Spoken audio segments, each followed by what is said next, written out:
Hello dear student, अस्सलाम वालेकुम। क्या हाल है? ठीक हो? खैरियत से हैं?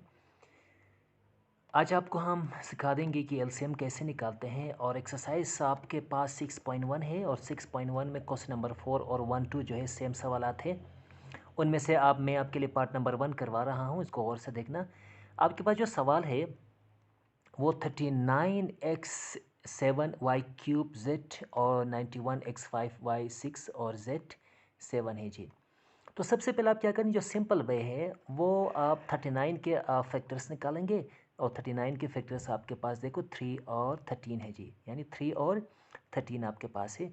उसके बाद यहाँ पर देखो कि यहाँ पर दूसरे उसमें आपके पास पहले उसमें आपके पास x7 है और दूसरे में x5 है, यानी x5 दोनों में कॉमन है। इसलिए आपने क्या कहा, एक किया जी, यहाँ पे x5 और x² यानी x7 आपने यहाँ पे लिख लिया और y³ जो है आपने ये लिख लिया और z यानी इसके इनके फैक्टर से ही।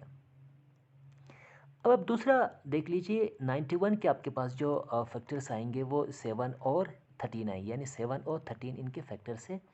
तो आप 7 मल्टीप्लाई बाय 13 करेंगे और x5 आपके पास ये आ गया जी। और y³ आपके पास y³ और y³ y6 किया, इसलिए y³ किया क्या, क्योंकि ऊपर आपके पास y³ दोनों में कॉमन आ जाएगा। और z आपके पास सिंपल सिंगल में मैंने ले लिया, क्योंकि ये सिंगल जो है कॉमन है और z की पावर 6 जो है दोनों में कॉमन है। और दोनों में कॉमन नहीं है, इसलिए z कॉमन है और 6 की पावर 6 हमने अलग लिया। अब आप यहाँ पर देख लीजिए कि एलसीएम में हम किन एलिमेंट्स को लिखते हैं, ये आपको समझना लाजमी है।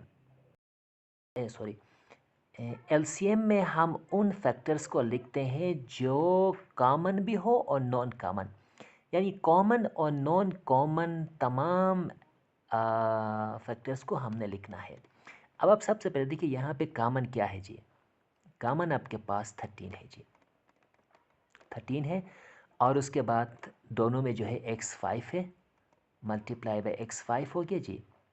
और उसके बाद y³ दोनों में मौजूद है। अब आपने यहाँ पे लिखा जी मल्टीप्लाई बाय y³ और उसके बाद z है जी। अब आप इनके अलावा जो नॉन कॉमन एलिमेंट्स है उनको आप देख लीजिए। यहाँ 3 है मल्टीप्लाई बाय 7, यानी नॉन कॉमन एलिमेंट्स को या फैक्टर्स को लिखना है। और उसके बाद यहाँ पे क्या रह जाती है जी, y³, ये आपके पास रह जाती है, इसको भी आपने लिखना है। और लास्ट में आपके पास z⁻⁶। अब आप इस सब को मल्टीप्लाई करेंगे, यानी 3 मल्टीप्लाई बाय 7 मल्टीप्लाई बाय 13 करेंगे तो ये आपके पास 273 x5 और आपके पास उसके बाद यहाँ पे एक और नॉन कॉमन एलिमेंट है जी, ये रह जाती है x⁻²। तो ये x⁻² और x⁻5 जो है ये मिल के बन जाएंगे x⁻7। और उसके बाद y³ और y³ बन जाएंगे y⁻6। और उसके बाद z6 मल्टीप्लाई बाई z आपके पास ये आ जाएगा जी z⁻7। तो ये आपके पास एलसीएम आ गया जी। उसके बाद क्वेश्चन नंबर 5 में देख लीजिए, find LCM by factorisation. LCM हमने निकालना है बाय फैक्टराइजेशन मेथड से। तो आपके पास क्वेश्चन नंबर 5 के तकरीबन 1 2 3 4 पार्ट्स है। तो इनमें पार्ट नंबर 1 और पार्ट नंबर 2 एक जैसे हैं, लिहाजा मैं पार्ट नंबर 1 करवा देता हूँ, बाकी पार्ट नंबर 2 आप खुद ट्राई कीजिए। तो पार्ट नंबर 1 है x² -25x + 100 और दूसरा आपके पास x² -x -20 है। और जब आप ये हल करेंगे तो ये देखो कि फर्स्ट टर्म और लास्ट टर्म को आप मल्टीप्लाई करेंगे जी, यानी फर्स्ट टर्म और लास्ट टर्म को जब आप मल्टीप्लाई करेंगे तो ये आपके पास आ जाएगा 100x² आ जाएगा। अब +100x² आया है, अगर लास्ट टर्म प्लस और दरमियानी जो टर्म है यानी मिड टर्म जो है अगर ये माइनस हो तो इसके जो दो पार्ट्स हैं ये दोनों नेगेटिव हो जाएंगे। तो अब आप पे कौन से आपके पास दो नंबर्स ऐसे आ जाएंगे जिनको मल्टीप्लाई करने पर यानी 100 आ जाए और दोनों को माइनस करने पर जो है 25 आ जाए। तो ये आपके पास 20 और 5 है जी। 5 और 20 100 हो गया, और 20 प्लस और 5 यानी दोनों को आप सब दोनों माइनस ही, इसलिए दोनों प्लस हो जाते हैं, तो नेगेटिव 25 ये बराबर आ जाता है। अब आप लिखेंगे जी इसके दो parts, x square minus 5x minus 20x plus 100, यानी ये दोनों इसके पार्ट्स है जी। अब आप दोनों में कॉमन निकाल लीजिए, जो सिंपल वे में आपको सिखाया था पहले वाली लेसन में। तो यहाँ पर x कॉमन है जी, x माइनस 5 आ जाती है, और यहाँ पर माइनस 20 दोनों में कॉमन है, यानी 21 टाइम 20 हो गया, आपके पास x बचती है। और बाहर माइनस आने की वजह से, बाहर ब्रैकेट यानी ब्रैकेट के बाहर माइनस आने की वजह से ये माइनस अंदर इसके साथ मल्टीप्लाई होकर ये भी माइनस आ जाएगा, तो प्लस माइनस माइनस आएगा, 25 5 टाइम्स 100 आ गया। अब आप दोनों में देख लीजिए कि x माइनस 5 दोनों में कॉमन है, x माइनस 5 आप उठाएंगे तो यहाँ पे आपके पास क्या बचेगा, ये आपके पास x माइनस 20 बच जाती है, यानी x minus 5 into x minus 20 इनके फैक्टर से जी। दूसरा जो इसका पार्ट है x square minus 6 minus 20, x square minus 6 minus 20। अब लास्ट और फर्स्ट टर्म को आप जब मल्टीप्लाई करते हैं तो ये देखो कि इन दोनों को जब हम मल्टीप्लाई करेंगे तो -20x आपके पास आ जाता है, -20x स्क्वेयर, ठीक है जी। अब आप ये देख लीजिए, अगर दोनों टर्म्स माइनस है, यानी ये टर्म भी माइनस है और ये टर्म भी माइनस है, दोनों टर्म माइनस है, तो आप हमेशा के लिए याद रखें कि ये दरमियान वाला जो टर्म है, तो इसके जो दोनों पार्ट्स है वो जो बड़ी रकम है वो नेगेटिव होगी, और छोटी वैल्यू जो है या छोटी जो फैक्टर है या छोटी नंबर जो है वो प्लस होगी। तो अब आप मल्टीप्लाई करके देख लीजिए, 5 4 टाइम जो है वो 20 हो गया, प्लस माइनस माइनस 20 हो गया, और 5 प्लस यानी नेगेटिव 5 और प्लस 4 से आप निकालेंगे तो -1 आ जाएगा, क्योंकि बड़ी वैल्यू आपके पास नेगेटिव है। तो इसके दो यानी -6 के दो फैक्टर्स क्या हो गए जी, 4 और 5 आ गए जी। तो आप इनको लिखेंगे x square plus 4x minus 5x minus 20।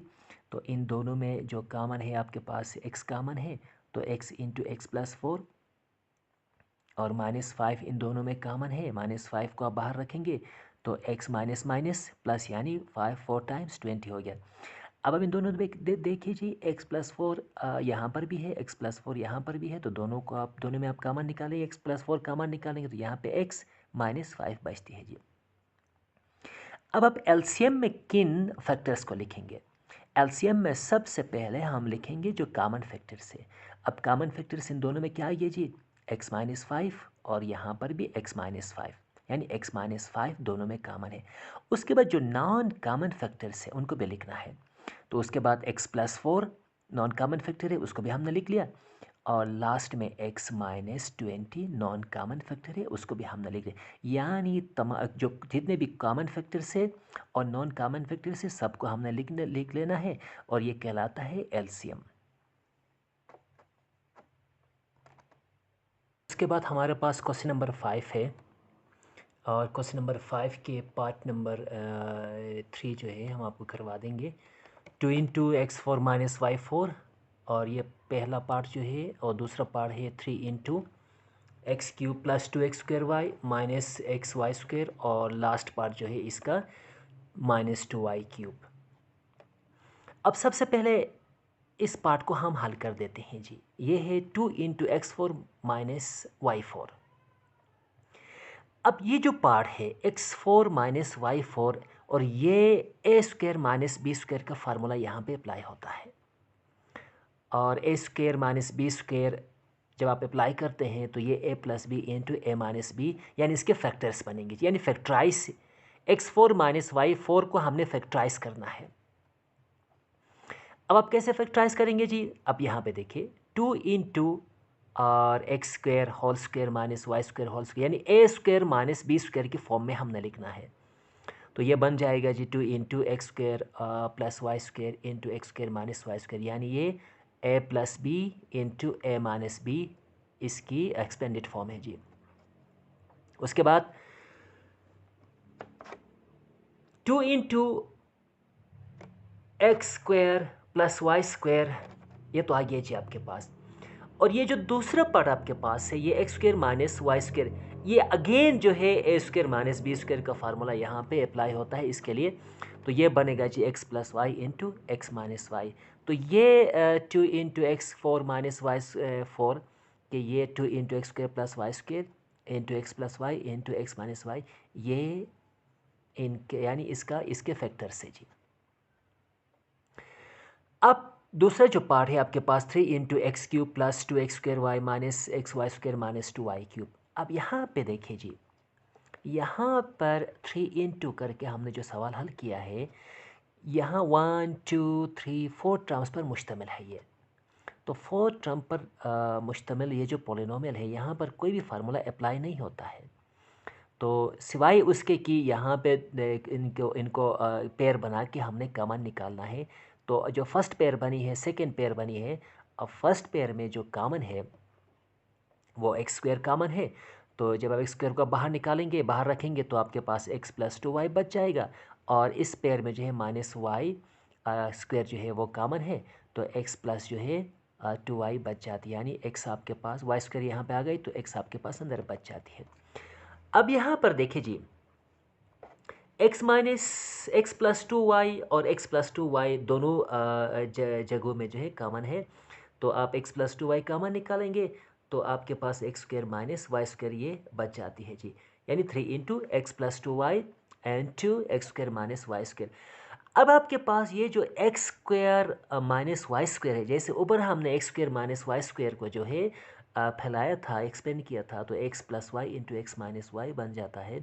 तो यहाँ पर भी आपने क्या करना है, इसी को X square minus Y square को X plus Y into x minus Y की फॉर्म में हमने लिखना है। अब ये बन जाएगा 3 इंटू एक्स प्लस 2 वाई, और इसी के एक्सपेंडेड फॉर्म जो है या इसके फैक्टराइजेशन जो है x plus Y into x minus y हो गया। अब एलसीएम जो है हम इन दोनों पॉलिनोमियल्स का कैसे निकालेंगे जी। तो एक बात आप ज़रूर अपने जहन में रखें कि एलसीएम हम तमाम कॉमन फैक्टर्स और नॉन कॉमन फैक्टर्स को मिला के हम एलसीएम निकालते हैं। तो आपके पास जो नॉन कॉमन फैक्टर्स है, यहाँ पर आपके पास 2 है, यहाँ पर आपके पास 3 है, तो 2 मल्टीप्लाई बाई 3 यानी 2 मल्टीप्लाई 3 6 होगा। अब आप कॉमन फैक्टर्स देखिए जी, कॉमन फैक्टर्स में आपके पास X plus Y X minus Y, X plus Y और एक्स माइनस वाई, यानी दोनों या दोनों में कॉमन है ये। तो X plus Y into x minus Y आपने लिख लिया जी। अब उसके बाद नॉन कॉमन फैक्टर्स आपके पास क्या क्या है जी। नॉन कॉमन फैक्टर्स में आपके पास एक्स प्लस 2 वाई और यहाँ पर जो है x square plus y square आपके पास नॉन कॉमन फैक्टर्स में से है। तो आपका एलसीएम हो गया जी 6 into x plus Y into x minus y into x plus 2 y into x square minus Y square. तो ये आपका एलसीएम हो गया जी। Thank you, bye.